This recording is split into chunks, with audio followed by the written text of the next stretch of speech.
اللہ اکبر اللہ اکبر اللہ اکبر اللہ اکبر لا الہ الا اللہ واللہ اکبر وللہ الحمد ان اللہ وملائکتہ یصلون علی النبی یا ایہا الذین آمنوا صلوا علیہ وسلموا تسلیما اللہم صلی علی محمد وعلی آل محمد کما صلیت علی ابراہیم وعلی آل ابراہیم انکا حمید مجید اللہم بارک علی محمد وعلی آل محمد کما بارکت علی ابراہیم وعلی آل ابراہیم انکا حمید مجید۔ دجال کا سب سے بڑا ہتھیار اس کی یہ صلاحیت ہے کہ وہ جھوٹ کو کتنی تیزی سے اور کتنی وسعت تک پھیلا سکتا ہے۔ دجال کا مطلب ہی دھوکہ دینا ہے، فریب کرنا ہے، جھوٹ بولنا ہے، جھوٹ پھیلانا ہے۔ اور آج سے زیادہ اس حقیقت کو کوئی انسان نہیں جانتا، جس کو سیدی رسول اللہ نے 1400 سال پہلے بیان فرما دیا تھا کہ فتنہ دجال میں تم کو سب سے زیادہ جس مصیبت کا سامنا کرنا پڑے گا وہ اس کی یہی صلاحیت ہوگی کہ وہ جھوٹ کو کتنی تیزی سے پوری دنیا میں پھیلاتا ہے۔ اس کی ہر چیز مکر ہے، ہر چیز جھوٹ ہے۔ وہ جس چیز کو جہنم بنا کر دکھائے گا وہ تمہارے لیے جنت ہوگی، جس چیز کو وہ جنت بنا کے دکھائے گا وہ تمہارے لیے جہنم ہوگی۔ جو دجال کہے گا وہ کبھی مت کرنا، وہ جس چیز سے وہ روکے تمہیں لازم ہے کہ اس کو پکڑو۔ سیدی رسول اللہ نے اس وقت بیان فرمایا تھا آج کے دور کے بارے میں، کیونکہ اس وقت تو صحابہ کو یہ حدیث، اس وقت کے لوگوں کو تو یہ حدیث ظاہری حوالے سے سمجھ بھی نہیں آ سکتی تھی کہ کیسے ممکن ہے کہ ایسا ہو۔ سیدی نے فرمایا جس کا مفہوم ہے کہ ایک شخص صبح اٹھ کے جھوٹ بولے گا اور شام تک وہ جھوٹ پوری دنیا میں پھیل جائے گا۔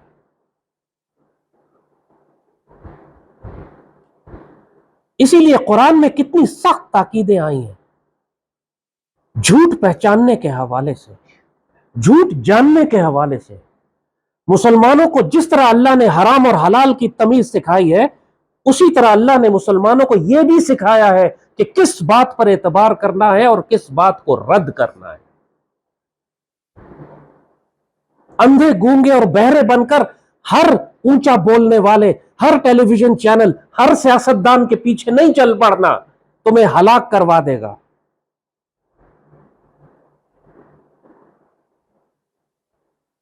قرآن پاک میں بالکل واضح فرمایا گیا ہے کہ اگر کوئی فاسق، کوئی گناہگار، کوئی ناپاک، کوئی پلیت آدمی تمہارے پاس کوئی خبر لے کر آتا ہے تو اس کی اچھی طرح تحقیق کرو۔ ایسا نہ ہو کہ تم اس کی بات پر اعتبار کر کے کسی قوم کو نقصان پہنچا بیٹھو، ملک اور قوم کو تباہ کر دو، اپنی ریاست کی جڑیں کاٹ دو، اپنی مسلح افواج کی پشت میں خنجر مار دو، دشمنوں کے لیے راستہ کھول دو، اور پھر آخر میں تمہیں شرمندگی اور ندامت اور ذلت اور رسوائی نصیب ہو۔ یہ قرآن کی آیت کا ایگزیکٹ مفہوم بتا رہا ہوں میں آپ کو۔ اور آج یہی فتنہ سب سے بڑا اس ملک اور قوم کو یہ جڑیں کاٹ رہا ہے، اس قوم کی یہ جھوٹ پھیلانے کا فتنہ۔ یہ سوشل میڈیا پر ہر قسم کا فاسق، بدکار، زانی، جھوٹ بولنے والا شخص کس وسعت اور طاقت کے ساتھ جھوٹ پھیلاتا ہے، اور بغیر تصدیق کیے یہ قوم اس پر ایمان لاتی ہے، اس کو آگے پھیلاتی ہے۔ ایسے لوگوں پر اللہ کی لعنت ہے۔ سیدی نے فرمایا کہ ایک انسان کے جھوٹا ہونے کے لیے یہ بات کافی ہے کہ وہ سنی سنائی بات بغیر تصدیق کے آگے بیان کر دے، اور ایسے جھوٹوں پر اللہ نے لعنت اللہ علی الکاذبین۔ حکم ہے، باقاعدہ قرآن میں حکم ہے، پوری آیت نازل ہوئی ہے اس حوالے سے، جس کا مفہوم ہے کہ جب یہ لوگ کیوں ایسا کرتے ہیں کہ ہر بات کو آگے پھیلا کر معاشرے میں فساد برپا کر دیتے ہیں، جو بات سنتے ہیں اس کو دنیا میں نشر کر دیتے ہیں، خاص طور پر قوم کی سلامتی اور سیکیورٹی سے متعلق جو بات ہوتی ہے، قرآن میں لفظ خوف اور امن استعمال ہوا ہے۔ جب اس قسم کے معاملات جن کا تعلق قومی سلامتی کے ساتھ ہو، یہ ان باتوں کو آگے کیوں نشر کر دیتے ہیں؟ یہ کیوں نہیں ایسے کرتے کہ اگر ان کے پاس کوئی خبر ایسی پہنچتی ہے تو اس کو لے کر ملک کے حکمرانوں کے پاس، سمجھدار لوگوں کے پاس، انالیسس کرنے والوں کے پاس، قرآن لفظ تنبات استعمال کیا جو اس کی تشریح کر سکیں، ان کے پاس لے کر آئیں اور ان سے پوچھیں کہ اس کا کیا مطلب ہے، اس کی کیا تشریح ہے، اس پر کیا عمل کرنا ہے، اس پر کیا حکم کرنا ہے۔ یہ کیوں معاشرے میں افراتفری پھیلاتے ہیں؟ یہ کیوں معاشرے میں خوف اور دہشت اور فساد پھیلا دیتے ہیں جھوٹی خبروں کو آگے چلا کر؟ اگر سچی خبر بھی پہنچی ہے تو اس کو نشر نہ کرو، اس کو ملک کے ذمہ داروں کے پاس لے کر جاؤ، پاکستان کے قومی سلامتی کے اداروں کے پاس لے کر آؤ اور ان سے کہو کہ وہ فیصلہ کرے کہ اس خبر کو کتنا جاری کرنا ہے، ملک میں کتنا اس سے فساد اور فتنہ پھیل سکتا ہے۔ اللہ نے ایک ایک بات حکم فرمائی ہے، اور بات سچی صرف وہ بات سچ ہے جو ایک صادق اور امین کی زبان سے نکلے، جو ایک سچے مسلمان کی زبان سے نکلے، اور کوئی تشریح سچ کی نہیں ہے۔ اسی لیے اللہ نے کہا ہے کہ فاسق جب تمہارے پاس کوئی بات لے کر آئے تو تحقیق کرو، کیونکہ فاسق جھوٹ بولتا ہے۔ یہ شیاطین ہیں سارے جو دجال کے سپاہی ہیں زمین پر، وہ شیاطین جو دجال کی جانب سے فتنہ پھیلانے کا کام کرتے ہیں۔ یہ سارا سوشل میڈیا جن کو آپ باٹس کہتے ہیں، یا جن کو آپ اپنے پیڈ اکاؤنٹس کہتے ہیں، یا ٹرولز کہتے ہیں، یا وہ آپ کی سوشل میڈیا ٹیم جو سیاسی جماعتوں نے اور دشمنوں نے بنائی ہوئی ہیں، یہ سب دجال اور شیطان کا حرام اور ناپاک کام کر کے مسلمان معاشروں کو تباہ کروانے کا کام کر رہے ہیں، قوم کی نسل تباہ کر رہے ہیں، اس کو گستاخ، بدتمیز، بے ادب، جاہل اور غدار بنا رہے ہیں۔ یہ سارے وہ شیاطین ہیں جن کو اللہ نے، جن کو فاسق کہا ہے، جن کو سیدی نے جھوٹا کہا ہے، جن پر اللہ نے لعنت فرمائی ہے کذابوں پہ۔ اس وقت سب سے بڑا فتنہ جو پاکستانی قوم کو ہے، دیکھتے نہیں ہو اپنے اطراف میں، میڈیا چینل جھوٹ بول رہے ہیں، اینکر جھوٹ بول رہے ہیں، سیاستدان جھوٹ بول رہے ہیں، سوشل میڈیا جھوٹ بول رہا ہے، اینالسٹ جھوٹ بول رہے ہیں۔ ممکن نہیں ہے کسی اس قوم کے لیے کہ یہ سچ کو جان سکے۔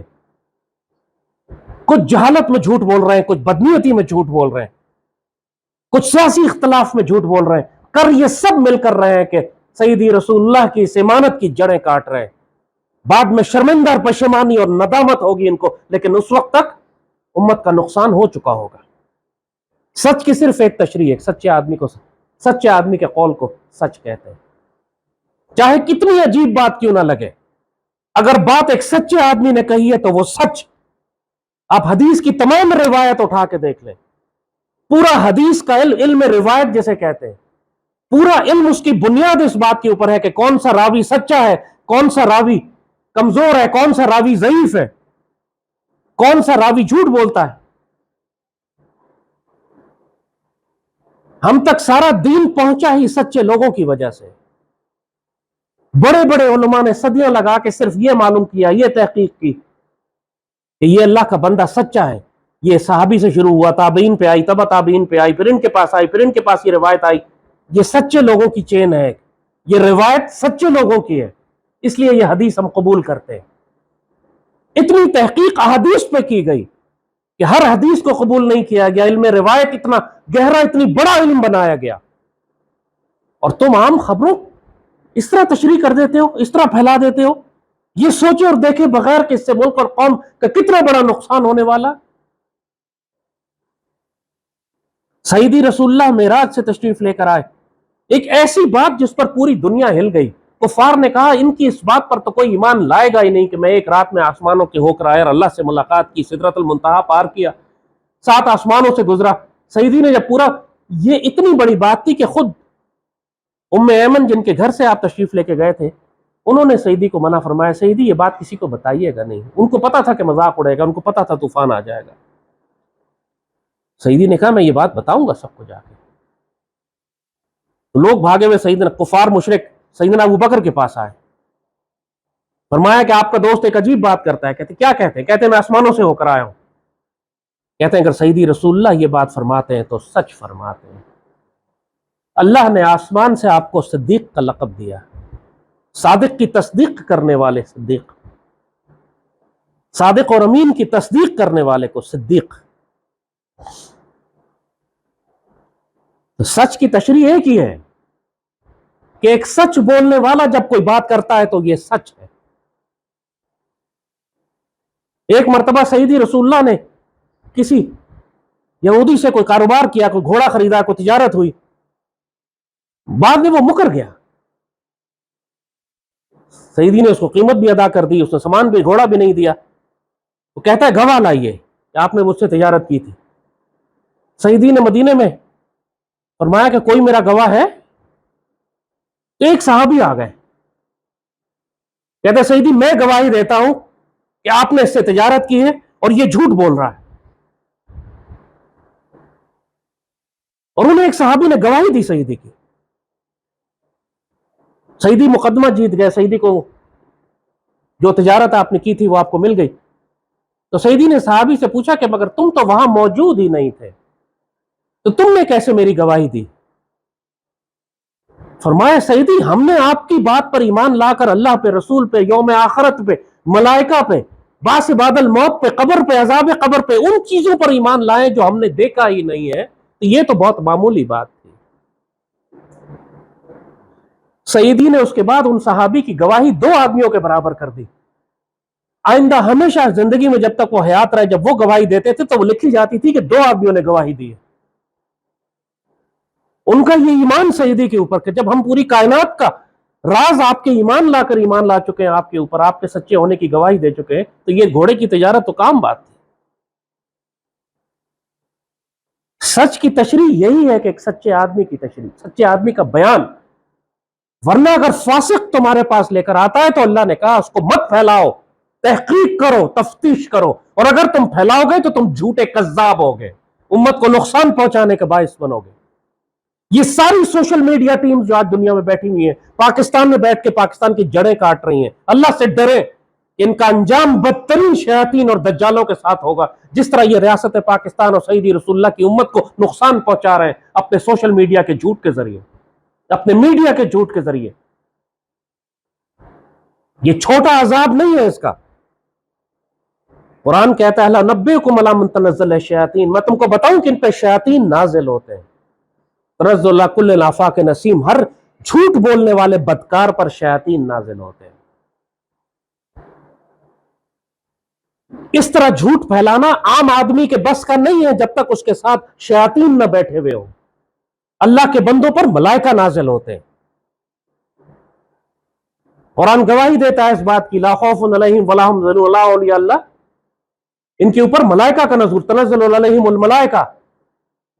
اور ان جھوٹوں کے بارے میں اللہ فرماتا ہے ان پہ شیاطین نازل ہوتے ہیں. یہ ناپاک اور پلیت لوگ ہیں, یہ جھوٹ بولتے ہیں, جھوٹ پھیلاتے ہیں, یہ دجال کے سپاہی ہیں, سیدی کی امت کو نقصان پہنچاتے ہیں. تم لوگ چھوٹا سمجھتے ہو اس بات کو, زبان سے جھوٹ بول دیا, چھوٹا سمجھتے ہو کہ جھوٹ پھیلا دیا. اور جس طرح تان و تشنیع, ذلیل کرنا دوسروں کو, گالیاں دینا, رسوا کرنا مسلمانوں کو, کافروں کو ذلیل کرنا اللہ نے حکم دیا ہے, کرو کافروں کو ذلیل. ٹوٹے ہاتھ بد دعائیں دو کافروں کو, تبت یدا ابی لہب وتب, ٹوٹے ہاتھ تباہ و برباد ہو ابو لہب, بیڑا غرق ہو اس کا. مشرکین کے لیے دعا بد دعا کرنا بالکل جائز ہے, مگر تم مسلمان امت کو کیوں گالیاں دیتے ہو؟ سیدی رسول اللہ کی فوج کو کیوں تباہ برباد کرتے ہو؟ ویل لکل, بھول گئے تم, تباہی ہو بربادی ہو, ویل لکل ہمزۃ لمزہ, تباہی و بربادی اس شخص کے لیے جو غلیظ زبان استعمال کرتا ہے, تان و تشنیع کرتا ہے, گالیاں بکتا ہے, بے عزت کرتا ہے, رسوا کرتا ہے امت کو. اللہ نے کہا ہے بربادی اور تباہی ہے ایسے شخص کے لیے جس کی زبان خراب ہے. فتح مکہ کے موقع پر سیدی رسول اللہ نے عام معافی کا اعلان فرما دیا, عام معافی, سب کو معاف کر دیا. لا تثریب اليوم, آج کوئی گرفت نہیں ہے تمہاری. لیکن پھر بھی فرمایا کچھ لوگ ہیں جو خانہ کعبہ کے پردوں میں ہوں, انہیں قتل کر دو وہاں جا کے. اور ان میں وہ لوگ شامل تھے جو سیدی رسول اللہ اور سیدی کی امت کے خلاف پروپیگنڈا کیا کرتے تھے, جھوٹ بولتے تھے, ڈس انفارمیشن پھیلاتے تھے, مایوسی پھیلاتے تھے. ایسے شاعر تھے, ایسے لوگ تھے جو بکواس کرنے والے تھے, جن کو کہا خانہ کعبہ کے پردوں میں چھپے ہو تو ان کو معافی نہیں دینی. لوگ مذاق سمجھتے ہیں جھوٹ بولنا, لوگ مذاق سمجھتے ہیں ڈس انفارمیشن پھیلانا, پروپیگنڈا کرنا. تم لوگوں نے مذاق سمجھا ہوا ہے. اس دنیا میں بھی ذلت اور رسوائی ہے اور آخرت میں بھی ذلت اور رسوائی. سیدی رسول اللہ کی دشمنی ہے اس شخص کے ساتھ جو سیدی کی امت میں جھوٹ پھیلائے, جو کذاب ہو, جس پر اللہ لعنت کرتا ہے کذابوں پہ. مسلمان کو گالی دینا فسق ہے. یہاں میم بنانے کے نام کے اوپر اور یہاں مذاق کرنے کے نام کے اوپر پوری قوم کو گستاخ, بدتمیز, بے ادب, نہ کسی بزرگ کی سفید داڑھی دیکھتے ہیں, نہ کسی چھوٹے بچے کی عمر دیکھتے ہیں, نہ کسی عورت کی حرمت اور عزت دیکھتے ہیں.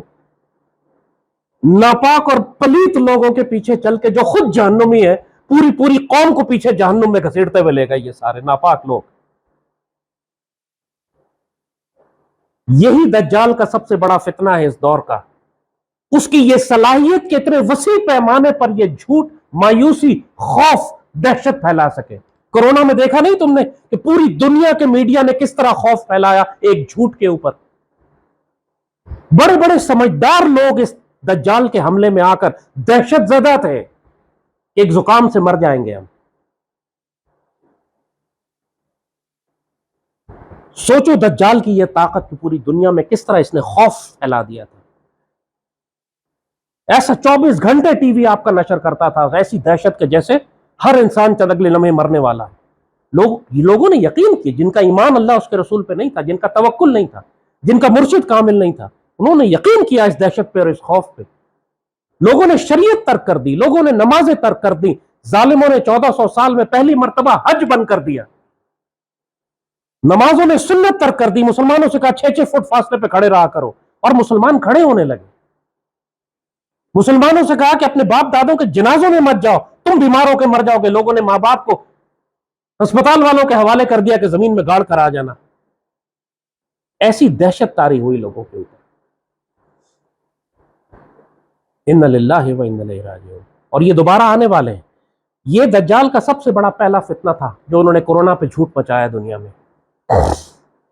اور جو انسان وہاں پہ ڈوب گیا, جو وہاں پہ غرق ہوا, آگے اس کے بچنے کی امید بہت کم ہے. اور جس نے اس سارے طوفان کا مقابلہ کیا اور کھڑا رہا, اللہ نے اس کو حق بھی دکھایا اور استقامت بھی دی کہ اتنے بڑے شیطان اور دجالی طاقت اور فتنے اور جھوٹ کے سامنے کھڑا رہ سکے. اس کی بات سنو, وہ سچ بولے گا. جس نے تمہیں زہریلے ٹیکے لگوائے, جس نے تمہیں لاک ڈاؤن کروایا, جس نے ماسک پہنایا, جس نے جھوٹ بنوایا, تمہیں بیوقوف بنایا, تمہیں تباہ برباد کیا, کیا آزمانے کے بعد بھی تم نہیں سمجھو گے جب تک کہ تم قبر میں نہ پہنچ جاؤ؟ بہت محتاط رہو اس بات سے. اگر تمہیں کی بورڈ اور سوشل میڈیا اکاؤنٹ اور کمپیوٹر تمہارے پاس ہے تو اس کا مطلب یہ نہیں ہے کہ تم جہنم خریدو اپنے لیے. اتنا بڑا ہتھیار اگر تمہارے ہاتھ میں آ رہا ہے تو اس کو معمولی مت سمجھو کہ کوئی فرق نہیں پڑتا اگر ہم نے کچھ جھوٹ بول دیے, کوئی ڈس انفارمیشن پھیلا دی, کوئی پروپیگنڈا کر دیا, کوئی ریاست پاکستان کو تکلیف پہنچائی, کوئی پاک فوج کے خلاف ٹویٹس کر دی. یہ ناقابل معافی جرم ہے اللہ کے نزدیک. تمہاری ایک ٹویٹ تم کو جہنم میں پہنچا دے گی, جس سے پاکستان کو نقصان پہنچا ہو, جس سے پاک فوج پر حملے ہوئے ہو, جس سے پاک فوج مایوس ہوئی ہو, جس سے دشمنوں کا کام کیا ہو. آج پاکستان کی ساری سیاسی جماعتیں مشرکوں, ہندوؤں اور خوارج کی زبان بولتی ہیں. یہ سمجھتی ہیں معمولی بات ہی ہے, اللہ کی پکڑ میں نہیں آئیں گے. یہ اللہ حساب نہیں لے گا کیا ان سے؟ یہ بدکار اور ناپاک اور پلیت لوگ, دنیا میں بھی ذلت اور رسوائی اور عذاب ہے ان کے لیے, اور آخرت میں اس سے بڑا عذاب ان کا منتظر ہے. بہت محتاط رہو جب تمہیں اللہ تعالیٰ اختیار اور طاقت اور مائک اگر تمہارے ہاتھ میں آ گیا ہے, اگر تم وی لاگ بنا سکتے ہو, تمہارا ٹویٹر فیس بک اکاؤنٹ ہے, تمہارا یوٹیوب چینل ہے, تو یاد رکھو اگر تم جھوٹ پھیلانے کا باعث بنے, دنیا اور آخرت میں عذاب اور ذلت اور رسوائی ہے تمہارے لیے. تمہیں معافی نہیں ملے گی. یہ تمہارا عذاب جاریہ بن جائے گا. تمہارے اس جھوٹ پر ایمان لانے کے بعد جو جو گمراہ ہوتا جائے گا اس کا عذاب بھی تمہارے اکاؤنٹ میں لکھا جائے گا. آج دنیا میں جتنے قتل ہوتے ہیں, تمام قتل ہونے والوں کا ایک گناہ قابیل کو بھی جاتا ہے جس نے پہلا قتل کیا تھا. تم میں سے جو جھوٹ پھیلا رہا ہے اور جو اس جھوٹ پر اعتبار کر کر پاکستان کو نقصان پہنچا رہا ہے, وہ اس سارے گناہ کا ذمہ دار ہے. یہ چھوٹی بات نہیں سمجھو اس کو، بہت بھاری وزن ہے جو تم اپنے کندھوں پر اٹھا رہے ہو۔ منہ بند رکھو، اگر جھوٹ بولنا ہے تم نے تو منہ بند رکھو کم از کم، اگر سچ نہیں بول سکتے تو۔